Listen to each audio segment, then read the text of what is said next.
So thank you all for choosing the Security Then Peace breakout session. I know you had many breakout sessions to choose from. I'm here to tell you that you chose wisely. So thank you. Thank you for joining us. I am David Halperin. I'm the Executive Director of Israel Policy Forum. Israel Policy Forum is an organization that is dedicated to shaping a constructive discourse among community leaders and policymakers in the United States around pragmatic steps that can be taken to advance a two-state solution consistent with Israel's security. So if we're going to talk about advancing a two-state solution consistent with Israel's security, as an organization setting out to advocate for that goal, we've got to answer a serious question. What can we do now to promote security for Israel with or without a Palestinian partner? And if we're going to promote a two-state solution, how do we ensure that that two-state solution provides for Israel's security in the long run? It's enough to reach a two-state agreement. It's another question to ensure that that agreement can be sustained over the long term. So over the last year, we have worked very closely with two partnering organizations on something that I think is incredibly important and actually new. Too often we have conversations and we circle back to the same issues. But here we have something truly unique. Commanders for Israel's Security, an organization of an unprecedented group of top former retired generals, have come together to promote a security initiative, a plan for steps that Israel could take tomorrow, again, regardless of whether there is a Palestinian partner. We're going to talk a little bit about that today. And the Center for New American Security, a Washington think tank, has developed an unprecedented study on just what sort of security arrangements would need to be in place to provide for Israel's long-term security in the context of a future two-state agreement. Why are these things new? Number one, an unprecedented alliance of Israeli generals are behind the near-term security plan. And number two, the long-term plan stems from research done at the Pentagon in the last round of negotiations. We at Israel Policy Forum are delighted to be working with these partners to use these security resources as a basis for discussion, dialogue throughout the Jewish community. And this is one of many programs that we are doing across the country, both private and public sessions, to recognize and to really use as a tool for resource these two remarkable studies, again, examining what we can do now and where may we be headed in the future. And again, if we're going to speak for support of two states, let's be sure that it's not at the cost of Israel's security. I'm pleased to invite our two speakers to offer some opening remarks. First, I'll introduce Ilan and Amnon. I'll let Amnon go first. But Ilan Goldenberg, I think it is safe to say, knows more about recent negotiations between Israelis and Palestinians than perhaps anyone. He was, of course, the chief of staff to Martin Indyk at the State Department during the last round of Israeli-Palestinian negotiations. Previously, he worked very closely with then Senator John Kerry at the Senate Foreign Relations Committee as a top staffer on the Middle East. Prior to that, he was at the Pentagon leading the Iran task force team. He is currently the Middle East Program Director at the Center for New American Security, where he is producing reports related to Israel's security, related to the fight against ISIS, and more. I think it is safe to say that Ilan will have a major role to play in years to come when it comes to issues of concern regarding Mideast security for Israel and the United States. And I think it's a delight to have him here with us and joining us in this discussion. To his right is Amnon Reshef, Major General Amnon Reshef, a true legend. Amnon Reshef led the battalions on the front lines of the Yom Kippur War when Egypt took a surprise attack against Israel. I will let Amnon tell his own story because, frankly, it is remarkable. And he is truly a war hero. And after 30 years of being in private life, he has formed, again, an unprecedented alliance of top generals of the IDF, Shin Bet, Mossad, and police force, which is now fighting on the front lines for Israel's future security. So with that introduction, it's my delight to first pass it over to General Reshef, followed by Ilan. I might ask a couple of questions, and we'll invite this to be an open dialogue. And again, I thank you for choosing this one. So off to you, Amnon. Do you hear me? Yeah. Okay. As David mentioned, I spent all of my career in the Israeli armor, being a tank crew member up to be the commanding general of the Israeli Armor Corps. But although I'm a general, in the Israeli public, I am well known as the commander of the 14th Tank Brigade. My brigade was the only brigade which was stationed along the Suez Canal when the Yom Kippur War started. Our brigade front was 120 miles width. And within the first 24 hours, the Egyptians crossed the Suez Canal with 100,000 infantry soldiers and 1,020 tanks. I had 500 soldiers under my command and 85 tanks. So the ratio was 1 to 200 as to infantry and 1 to 10 as to tanks. We fought in a very bloody battle, and within that, one of my soldiers is here, raise your hand.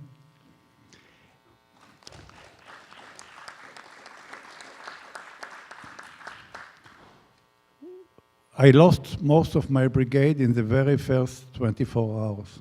82 were killed, another 102 were injured, and still I rebuilt my brigade once again, and my brigade was the leading brigade in the the canal battle. A brigade consists of 3 battalions. I had then 7. And in the most bloodiest war, the most bloodiest battle in the international global history, I lost within 9 hours another 121 kids who were killed within 9 hours, and I was left with 36 tanks out of 93. During all the war, I lost 302 soldiers, 2 battalion commanders, another 6 were injured, 16 company commanders were killed, another 13 was injured, and altogether 18 battalions were under command during the war. They replaced each other. So I know what is the meaning of war. I have 5 kids and 16 grandchildren. And 2 years ago, it was October 2014, I asked myself whether by fighting the Israeli wars, whether it's the 6-Day War, the War of Attrition, the Yom Kippur War, all the wars, whether it was enough, and whether I have any kind of responsibilities towards my kids and my grandchildren. And what will be the future of our lovely country in years to come? Now, in a very Israeli, bluntly expression, I will tell you that something is missing in this conference. Because we are speaking about the 21st century Zionism. And one should ask himself if the current tendency will continue. The question whether Israel will exist in the future, in 1 or 2 generations to come, as a Jewish democratic country, or the Zionist dream will disappear. Or it might be also, once again, a dream rather than reality. Because when somebody speaks about status quo, it's not more than illusion. There is no status quo in Israel. Things are getting worse and worse. So, after coming to the right conclusion, I decided that I have a responsibility for my kids and grandchildren. And something should be done. So CIS, Commodore for Israel Security, we have 228 generals. I would say most of the Israeli available generals are part of our movement. We spent, or we have, 6,500 years of security experience on our shoulders. And as we were ready to sacrifice our life in wartime, we are fighting now to save the future of Israel as a democratic Jewish country, to save the Zionism. Now we came to the conclusion last October, that the parties, so to say, the Palestinian party and the Israeli party, are not ready to any permanent agreement or any kind of solid settlements which will establish this two-state. And we came with a kind of intermediate plan. As David mentioned, regardless the question whether there is or there isn't a partner. Because, you know, once you speak with somebody about the two-state solution, he will come back to you, oh, there is no partner, there is no one to speak with, and so on and so forth. And instead of dealing with a major subject matter, you are led to a side argument, silly arguments which lead you to nowhere, whether there is a partner or there isn't a partner. And if there isn't a partner, at what side? The Palestinian side or the Israeli side? So we came with a plan which say, regardless the question whether there is a partner, Israel can and should initiate a plan, or it should start some movements. And you have in your bag a summary of our plan. I don't want to go into details, it doesn't matter right now. If you can see from the far, it's not in your summary. We are speaking about two major issues: security measure, civil economic steps, and political statement. And we refer to the three geographical areas, so to say, the West Bank, Jerusalem, and the Gaza Strip. It's summarized in the 2 pages which were given to you. I don't think that I should enter into some more details. What I can tell you is that 3 3 months ago, in early June, we launched the first phase campaign in Israel, and we are going to launch the second phase in November. We are approaching, we have 3 target audiences: the decision maker, the opinion shapers, and the Israeli public. We have met the Israeli government, Mr. Netanyahu, on August the 1st. We are going to meet him once again next Monday. And we met the Israeli president and some of the Israeli ministers. But our main target is to persuade the Israeli public that there is a different way, a better way, and Israel will be much more secure if we will adapt this way. Thank you.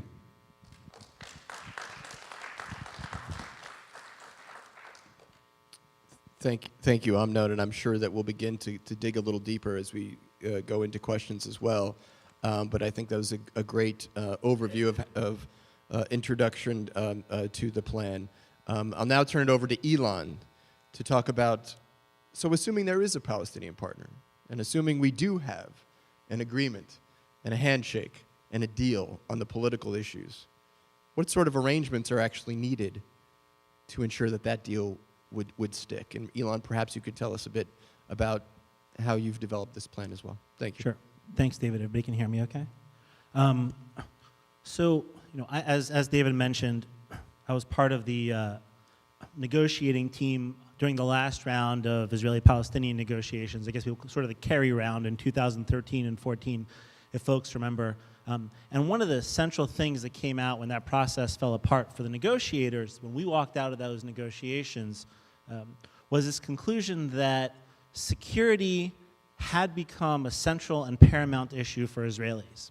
It actually didn't used to be this way. If you go talk to folks who were part of the Camp David negotiations in 2000, or even in 2008 in Annapolis, but especially in 2000, they'll tell you security was always the thing we assumed that the experts can just figure out. The security professionals would figure out what the technical solutions are. It's not that important. We focus more on Jerusalem. We focus more on refugees and some of these other more historical challenging questions. But something has changed over the last 15 years, and it led us to conclude as the American negotiators that unless you can guarantee to Israelis and show them that there is a security system that can keep them safe in the context of the two-state solution, you can't go anywhere. And what has changed? What changed is the Second Intifada. What changed this was especially the withdrawal from Gaza. And you heard Danny Gordis in the main session there say, that you can't morally argue for the withdrawal of Israeli forces from the West Bank unless you have a plan to how to make sure that the West Bank does not become Gaza. Well, that was the organizing principle of all the work that we did, and this is a short summary of it that you can also grab over there, but it's an 85-page report that we put together that specifically answers the question, how do you make sure that in the case, what are the security arrangements that work for Israel, avoid the West Bank ever becoming Gaza, and at the same time can be compatible with Palestinian needs for sovereignty and dignity, which are also important if they're going to accept this. I should also say what we did was we had a lot of work that was done during this round of the negotiations, led by General John Allen, who many of you may have seen at the Democratic National Convention, but who led this really unprecedented effort at the Pentagon. What we did is we took that as a starting point. We put together a small team of people, Americans, security experts, as well as Israelis. One of our co-authors is General Gadi Shamni, who used to be the commander in the West Bank, used to be the commander in Gaza, and was also the defense attaché here in Washington, with a lot of help from Amnon and his team of generals, engaging with Jordanians, engaging with Palestinian security officials, and developed, in my view, what is the most detailed security plan ever put forward for how you get security in the context of the two-state solution. Now, before I'll go into some of the details, or at least the principles, before I do that, just quickly, you might ask, why do this now? Why do this at a time where things seem so bad, where the possibility for progress seems so low? And really, it was 3 reasons. First, as somebody who worked on the negotiating team, the first thing that we did was look at all the work that had been done before us. and especially the work that had been done on the outside. And one of the interesting things that's changed between 2000 and 2015, where we are today, the politics have gotten a lot worse for a two-state agreement, but people actually have a much clearer sense of the details of what the answers look like. In 2000, they were really still fumbling in the dark, and the reason that we have such a better sense of what the end states look like is all the work and the research that's been done on the outside. So this will add to that. This will be, eventually we'll have negotiations again, and this report and the work that we're doing can be the basis of some of those discussions. A second is, one of the few huge bright spots over the last few years in the Israeli-Palestinian conflict has been security training for Palestinian security forces and how effective they are becoming. And Israeli security officials will tell you that, and it's absolutely critical, and it's one of the reasons we don't see levels of violence escalate the way they did during the Second Intifada. But they need more of a sense of where precisely they are going, and Israelis and Americans also need more a sense of where they're going. And so by putting out this final end state of what a security system looks like, you can also derive from it, things that you can do today, steps that you can be taking today. Finally, also part of this is the same point that Amnon made is, I think that the Israeli public right now is very cynical about a two-state solution and first needs to start with looking at the types of measures Amnon is talking about in the near future in terms of security steps that can be taken today that can be compatible with keeping open the possibility of a two-state solution. But part of our intention is to go out to the Israeli public, to go out to the American Jewish community, go out to policymakers and say, this is possible. You can have security in the context of the two-state solution. And precisely, so when you're sitting up there on stage debating, and Danny Gordis asks you that question, as he did today, here's an answer. So what does a security system look like? I'll just talk about 3 or 4 central principles, and like I said, you can get this nice little thing. They're not in your bags, but they are over there with schematics and maps and a lot of detail what went into this. So the first principle is what we are talking about is a multi-layered security system. When Israel left Gaza unilaterally, it had one insurance policy. Things go bad, we can go back in.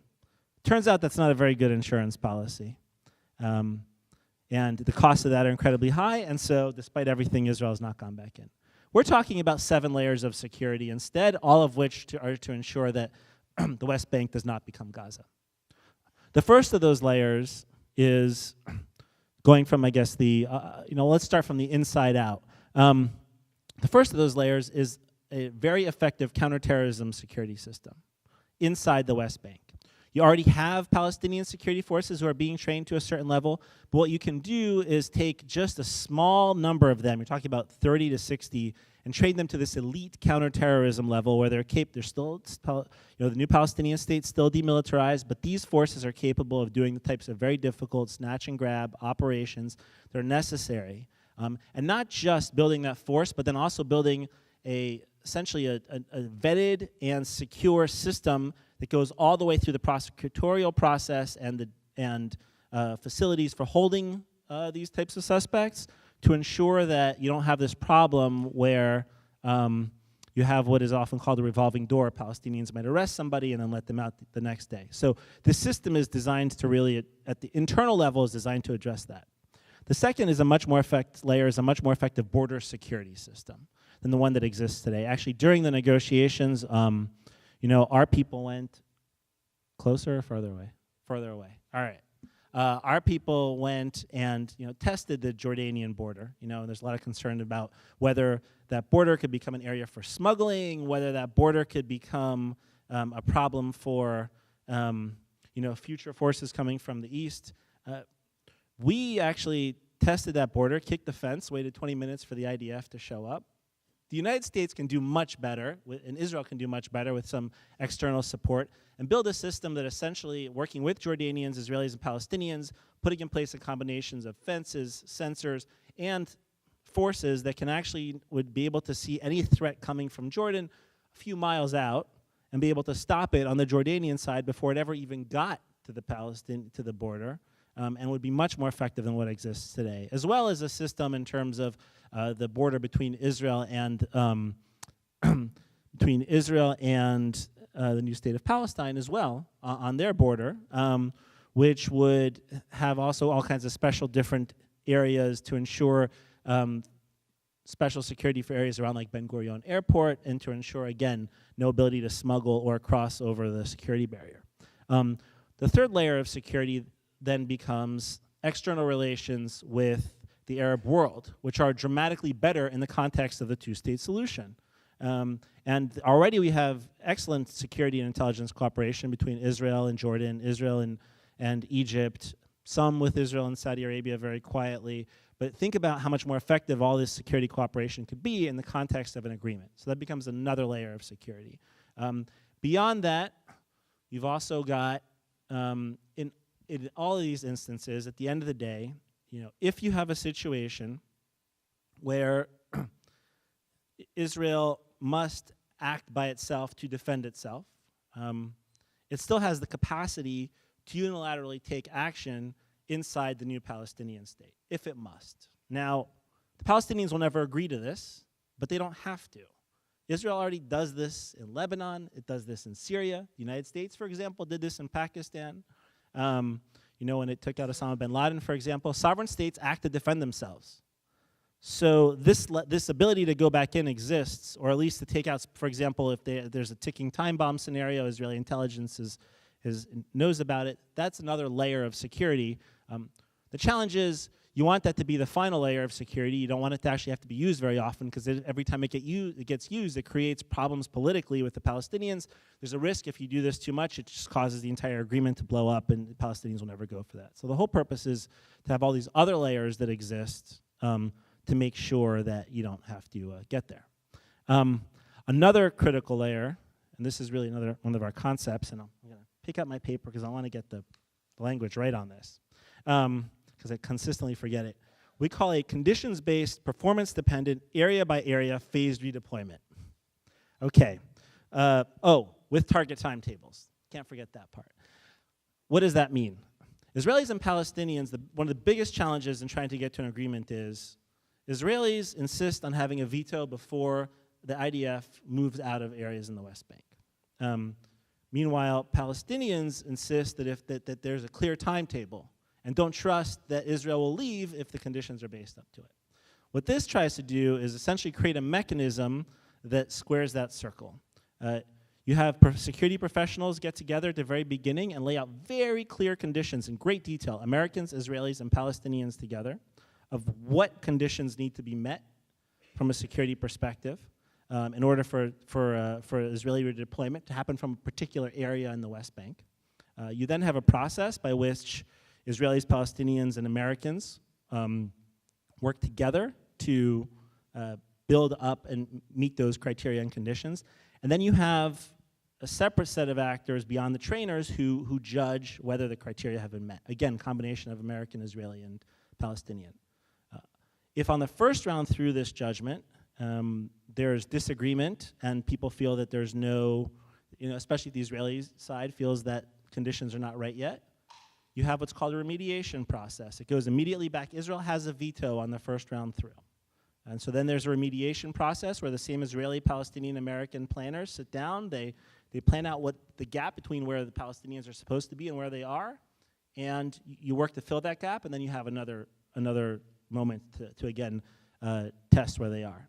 If on the second time through you have still problems, then you start to, and the Israelis are the only ones objecting. Both Americans and Palestinians believe that that the needs have been met, that the requirements have been met. Then you start to sort of push it up through to higher levels, and eventually through a political process. But the point is to try to make as much of this professional, as much of this security, to try to put some kind of time frame on it for the Palestinians, but to give the Israelis the reassurances that they need.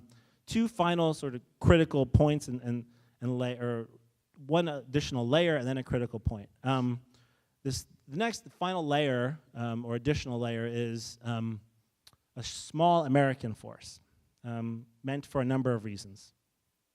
First, to monitor the agreement and monitor implementation, and then also for training and assisting Palestinian security forces. Really for us to keep eyes on the ground. The one thing that we've learned from Iraq, from Afghanistan, from all the experiences of the last 15 years is when the United States leaves completely, a lot of these security forces can fall apart. But when the US leaves small numbers of forces and keeps their hands on them, these forces tend to act much better. They have a lot more confidence. They also tend to be a lot more restrained. So doing that with the Palestinians makes a huge difference. And we actually have very much this example in Iraq, where the most effective forces that you see in Iraq are the counterterrorism security forces that are still fighting ISIS and never stopped fighting. And those were always kept a very tight relationship with the United States, even as everything else fell apart. And so we have a history of, we know how you do this wrong. You do this wrong when you leave altogether. You do this right when you keep some forces and eyes on the ground to make sure you work through it. This American force finally would also, we offer a number of different options for whether you can keep some Americans on the border or some kind of force on the border between Jordan and the new Palestinian state. I think Israelis would love to see Israelis there full time. I'm just not sure that's going to be politically possible for the Palestinians, but if they can negotiate it, great. If not, then we suggest a small American force. We're talking about 300 to 800 people, sort of that can also man that border and that area in the long run on the Jordan River between Jordan and the Palestinians. One final point for all this, I've talked a lot about the Israeli perspective. From the Palestinian perspective, the most important thing in this system is a lot of these things we're talking about don't involve major intrusions into, don't involve Israeli forces in Palestinian lives on a daily basis, right? A lot of these things are things that can be done quietly with relatively low visibility. And what Israel needs to do in this system, what the Palestinians get, is in exchange for some of these very long-term, difficult things that that the Palestinians are going to need to accept, is very early steps and clear signals of Israel moving off of areas that it doesn't need. A lot of the presence that Israel has in the West Bank is not about security. It's just there for all kinds of different reasons. Or it's there for, doesn't need to be there. Security professionals will tell you it doesn't need to be there. So the question is, can you dramatically reduce the IDF's visibility in the short term while leaving in place all the security needs that Israel needs? And if you can do that, you can address most Palestinian concerns. Because what they care about is, when I cross the border, I don't see Israelis. If there are Israelis behind the mirror, that's okay, but I don't see an Israeli when I'm going into the sovereign state of Palestine, I don't want Israeli forces all over the Jordan River Valley because that's areas where I work. There's farm agriculture, Palestinians driving along there, but if they're right on the river, where honestly Palestinians don't see them and they still accomplish the same security objective, I'm okay with that. And so a key element of this then is from the Palestinian side is being able to reduce visibility. So I will stop there and David, hand it back off to you. Thank you, Ilan. And I will give a shameless plug that you can download both of their reports on a website that we've established, twostatesecurity.org. Download the reports. You can watch videos, explore maps, get all sorts of in-depth information about both of these reports. I'd like to ask one question of each of you guys and ask for somewhat brief answers because I want to be sure to leave time for questions from the audience. And Amnon, I'll start with you to flesh out a little bit about the material of what's in your plan. We've seen just in the last 2 days an uptick in stabbing attacks and attempted attacks inside Israel. Under your plan, what should Israel do tomorrow to try to stop those attacks? If we could do it, I would do it today. Keep it a little bit further away. Thank you. Rather than to wait until tomorrow. As to the security measures, Israel has decided to build a security fence. Right now, since 2007, it's already 9 years, that no even 1 yard was built. Right now, we have only 60% of the fence which was built. There are 4 main gaps in the fence. In Gush Etzion, Ma'ale Edomim, and 2 other in the Hebron Mountains. Now, the reason that the fence wasn't built, it's not because of lack of budget. It's because that the settlers' leadership and the politicians, they don't want to complete the fence because it might be that the fence will be the future border between Israel and the Palestinian state. So they want to expand to the east. And it happened to be that we risk dear Israelis' life because of political reason.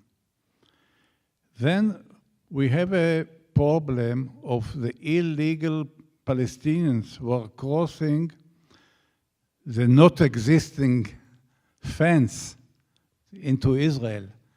On a daily basis, there are 50,000 illegal Palestinians who are crossing to Israel. And I told the Prime Minister, listen, suppose 49,800 are okay. Give them working permits. And if there are some 200, 300, 500 who are not eligible to get a permit, make sure that they will not cross the border. Now, when all the incident or the terror which we were facing, it's because of the gaps. Second thing, there is the Palestinian neighborhood in East Jerusalem. It's no man's land. The Israeli Defense Forces are not allowed to enter into this neighborhood because it's a part of Israel. It's a Jerusalem. Just to explain, you're referring to portions of the Jerusalem municipality in East Jerusalem that is within the municipality, but on the wrong side of the security fence, hence the no man's land. Actually, in both sides of the fence, actually. But especially in the east of the fence. The Palestinian security forces cannot enter because it's a part of Israel. And the Israeli police don't enter because of, I don't know. So we urge the government, enter into this neighborhood because there are thousands of illegal weapons, there are cells of terror, there is a prostitution, drugs, and it's all combined. Because you know, in this area, when you speak about terror and criminal organization, it goes together. But one should consider the main problem, and we discuss it with a lot of experts. It's economic, social problem. The young Palestinian kid, he has to know that there is a kind of hope, there is a kind of future for himself. And by providing them some future hopes, we can solve most of the problems. Thank you, Amnon. And I think, particularly, I think it's interesting on the issue of the fence that many people have credited the security barrier for stopping the wave of terrorism after the Second Intifada, and not too many, frankly, understand these gaps have been so significant. In fact, the most recent terrorist attack in the Sarona market in Tel Aviv is widely attributed from terrorists coming from Hebron through the gap in the fence.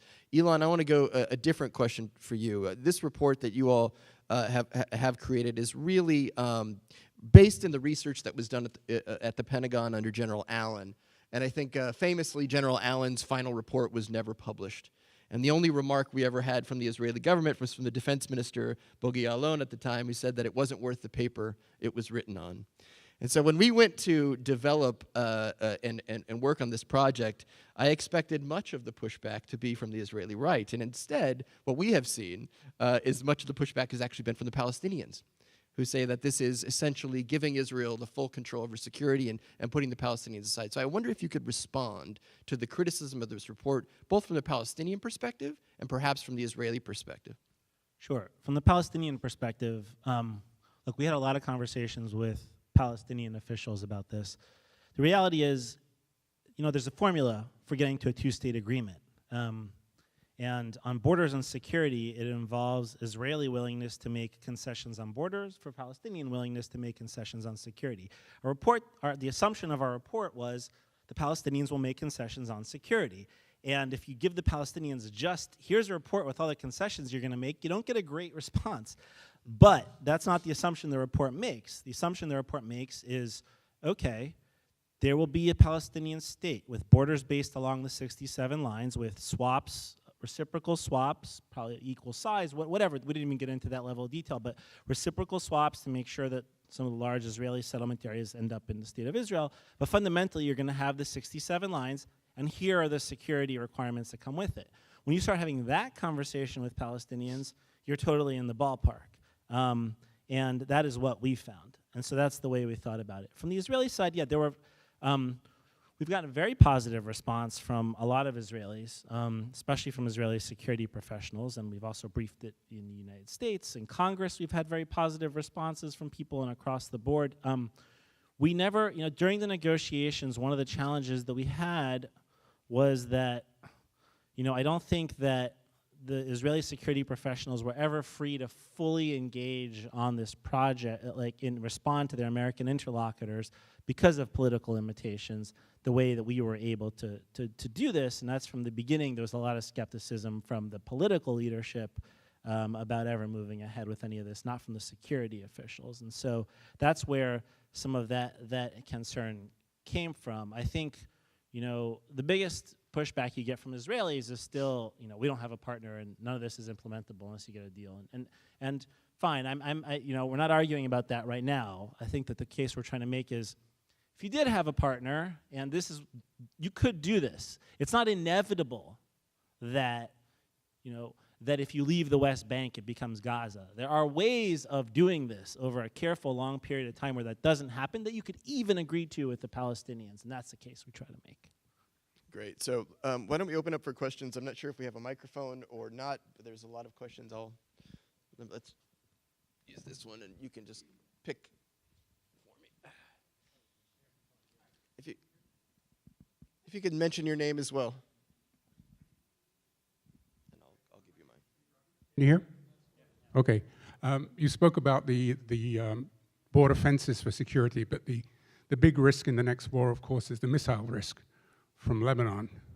No amount of border fences will help that.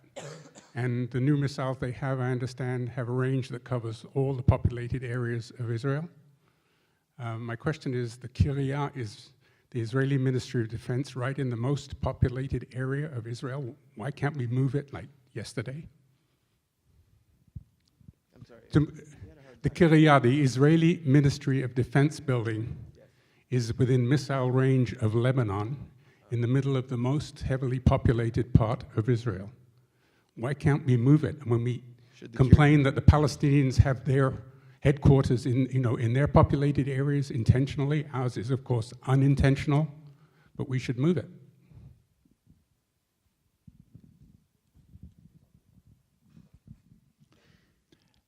Right now, you have weaponry system that you can fire or launch missiles from Iraq or Iran or elsewhere towards several points in Israel. So one shouldn't compare the Israeli Lebanon or the Israeli Hezbollah, and we should discuss it in a very wide picture. Because right now, if there is a will, the terror can be launched from Iraq, from the Sinai, where the ISIS is controlling, and from elsewhere. So it shouldn't be the excuse not to enter into some agreements with the Palestinians and with the rest of the Arab world. Add one thing on just answering that question. I also think a lot of these weapons they have missile capacity, but many of them are not all that accurate, and it's not clear to me that you would, even if you move the Kyria elsewhere, if it would make that much of a difference. I'm not even sure that Kyria would be one of their primary objectives, and if they tried to hit it, it's not clear they could hit it with these missiles, and even if you moved it elsewhere, you'd still end up inadvertently hitting potentially civilian populations. So, but that's, anyway, I don't know. I won't speak for the Israeli Defense Forces, but that's sort of my sense. Hello, my name's Irv Ungar from Burlingame. I have a question for the general. Not to dismiss the immediacy of responding to threats present time, but it seems to me that having put together this group of generals and 5 years ago, or I don't remember how many years ago, you embarked on this think tank among retired but now active generals for peace in Israel. Do you have a partner? Has there been attempts, or do they exist, to create a partnership with the same fathers and grandfathers who live in Jordan or who live in Egypt, where they might be thinking just like you're thinking, and whereby there is a relationship between the generals in Israel and the ex-generals in Egypt and in Jordan? It just always seems to me that because that's what you share so much in common, that really is the future of getting beyond the immediate moment that's always going to be immediate and pressing, but to think about the future. And so I just want to know if you have a partner that exists, and if not, is that something that would potentially be on your agenda? Thank you. Good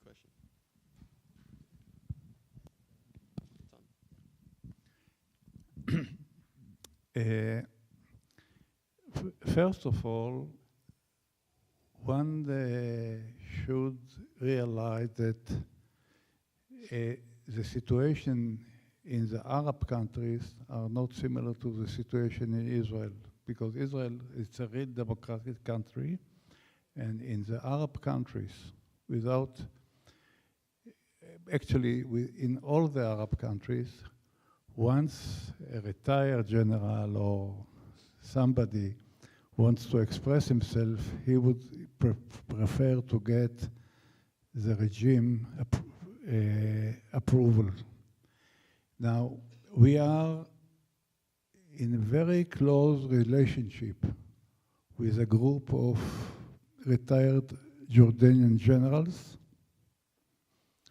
We have some connection with the Egyptian Mukhabarat, which is the intelligence, the equivalent to the Mossad. I think that as we don't have any open, close relationship with Egypt, there is a kind of restrictions in the Egyptian side. Now, as to the Palestinians, under the radar, we have very good relationship with security officials. Now, there is a kind of strange issue. Suppose we came with a plan. Now, suppose the Palestinian will say, it's a good plan. Yeah, it's good for the Palestinians, it's obviously bad for Israel. Because there is no win-win situation in the Israeli public. If it's good for the Palestinians, it's obviously bad for Israel. Now, I can tell you, the Palestinians accept this plan. And we are in a situation that we are not going to tell it to the Israeli public. Because once you say, oh, it's probably bad for us. So we have some good connection, very good connection. It was presented to the Palestinian chairman, Muhammad Abbas. It was presented in Cairo and in the rest of the Arab world. And unofficially, we got very positive reaction. I'll just add that some color that I will mention that Amnon's group's developing this report comes after a year of task forces that worked hand in hand with one another, engaging with various regional players. It was quite impressive to watch in just the generation of that of the effort to see how many former officials were engaged in the development of these ideas. Another question? Oh, okay, so we'll do two together. Yeah.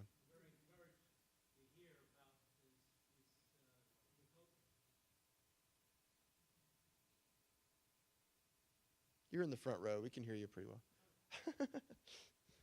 Very encouraging to hear about these negotiations with the Palestinian leadership, or at least the security people, as you mentioned, Abbas as well. But given the real politics of the Palestinian leadership and the population as a whole, for generations have been their general distrust of Israeli positions and Israeli society. How do you have an optimistic view that the position stated in this agreement, in this policy, will be accepted by the Palestinian side? Let's take one more question, and we'll take them both.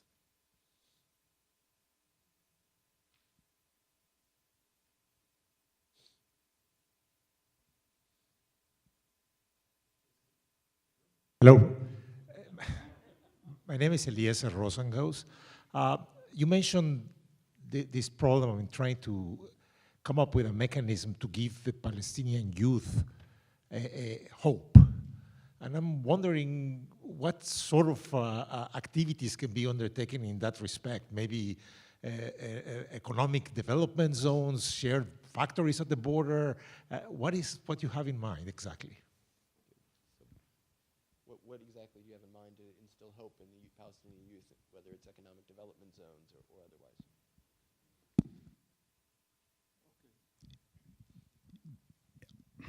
You know, I think that we should consider what is good for Israel first. It's not that I don't care about the Palestinians, but one should think what will be good for the Israelis. Now, right now, there is no any other alternative. I was interviewed in a very comprehensive article last Friday in the most rightist Israeli newspaper. And the reporter told me, Amnon, you are a Yom Kippur hero. I admire you, but I am against you. I said, why? By definition or what? You are against what? You have a plan.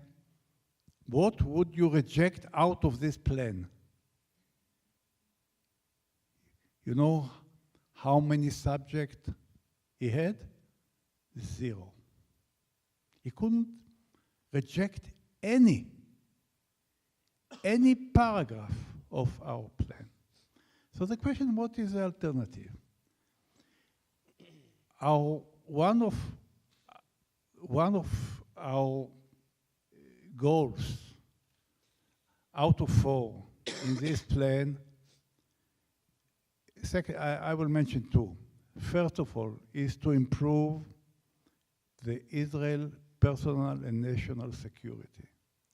The second one is to preserve the future solution of the 2-state agreement.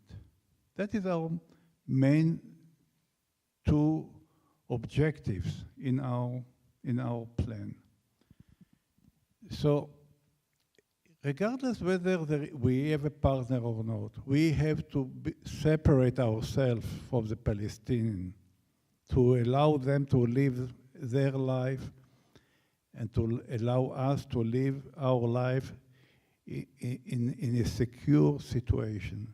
And I think that once you will provide them, as I mentioned before, the hope and a kind of future, our situation will be better.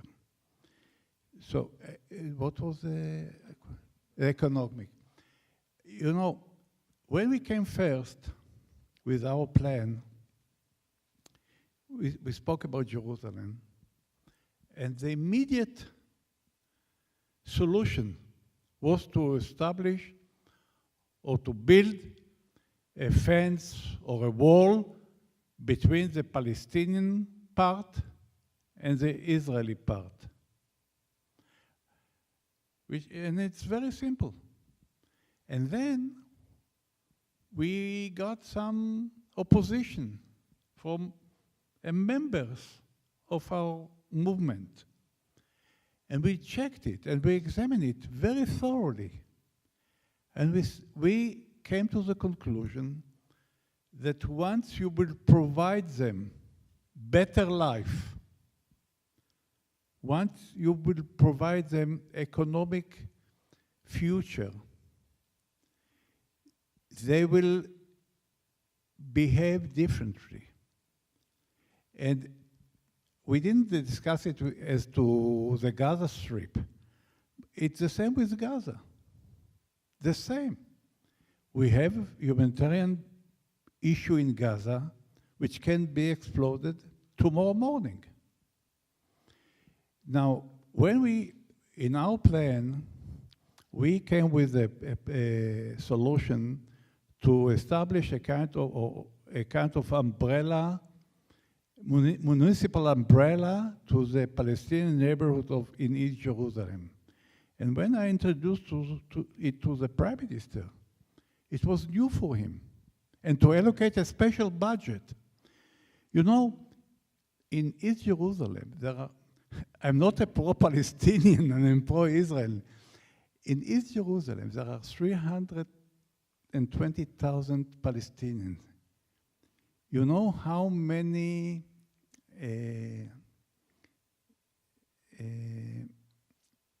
how do you call it, playing ground you have in this neighborhood? 0. No, not even 1.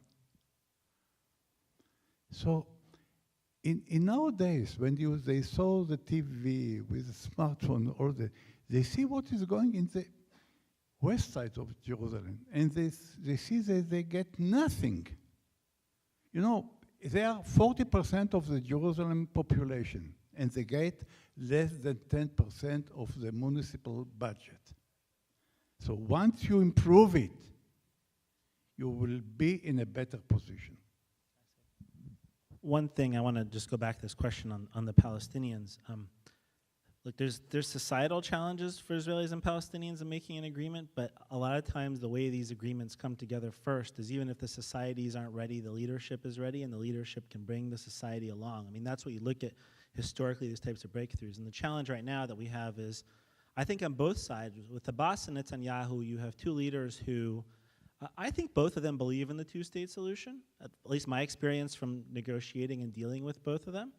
But I don't think that either of them is that type of leader who has the courage to sort of take his people to where they aren't and sort of show the way ahead, as opposed to sort of being very risk-averse and careful, which they both are. And on top of that, they really don't like each other and they really don't trust each other, and that's also very challenging in something like this. It's not an absolute necessity, but you know, you're asking these two. It's a situation where these two guys basically each have a parachute. They're standing on a cliff. Each one's holding the ripcord for the other one. They really don't like each other. They really don't trust each other, and they're really risk averse, so they don't like to jump. When you're asking them to jump together and pull each other's ripcords, I don't think it's going to happen. I don't think it's ever going to happen with these two guys. So you need some kind of a shift, whether it's on one side or both sides or something. I just don't think this dynamic. I think right for the moment, that's why security first and steps that you can just do today makes so much more sense. But you still need to have this vision of where it's going to go. So, Ilan, if I could actually jump on to that comment. You know, as some of you may have seen, there was an op-ed by former Prime Minister Ehud Barak in the Washington Post, I think it was Thursday or Friday, in which he explicitly endorsed Amnon's Security First plan and providing, in doing so, an incredibly scathing critique of Prime Minister Netanyahu. So this is a question to Amnon. Why aren't you entering politics? Why isn't this a political party? Are you explicitly trying to oust Bibi Netanyahu?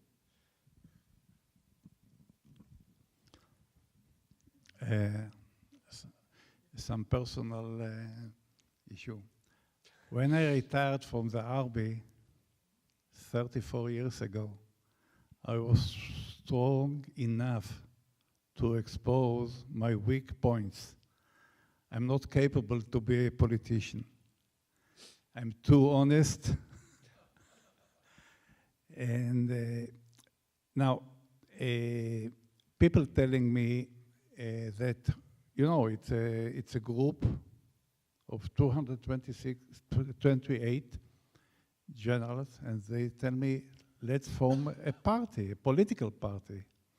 And I think that our strength, that we don't have any personal interest, not political interest, not economic interest. Our only interest is to save Israel as a future, in the future, as a Jewish democratic country. And we will do the utmost in order to achieve it, and we will fight for peace as we fought in the battlefield. Do we have time for another question? No. This is it? No more questions? Okay. So thank you very much. We are going to stick around. If you have further questions, I invite you to sign up to receive updates on all of these different studies and pick up the material on your way out. We will hang around if there are further questions that we weren't able to get to. So thank you very much.